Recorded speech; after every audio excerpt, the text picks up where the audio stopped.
ஊட்டி உள்பட பல இடங்களில் தொடர்ந்து பலத்த காற்றுடன் கனமழை பெய்து வருகிறது. குன்னூர் கம்பி சோலை, கேத்தி, தலைக்குந்தா, தலையாட்டு மந்து, ஊட்டி படகு இல்லம் பகுதி, கோத்தகிரி உள்பட நீலகிரி மாவட்டத்தின் பல்வேறு இடங்களில் மரங்கள் விழுந்து போக்குவரத்து பாதிப்பு ஏற்பட்டது. தீயணைப்பு துறையினர் உடனடியாக மரங்களை வெட்டி அகற்றி போக்குவரத்தை ஒழுங்குபடுத்தினர்.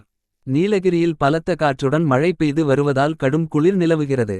இதனால் பொதுமக்களின் இயல்பு வாழ்க்கை பாதிக்கப்பட்டு உள்ளது. நீலகிரி மாவட்டத்தில் இன்றும் அதிகனமழை பெய்யும் என்று வானிலை ஆய்வு மையம் ரெட் அலர்ட் விடுத்துள்ளது.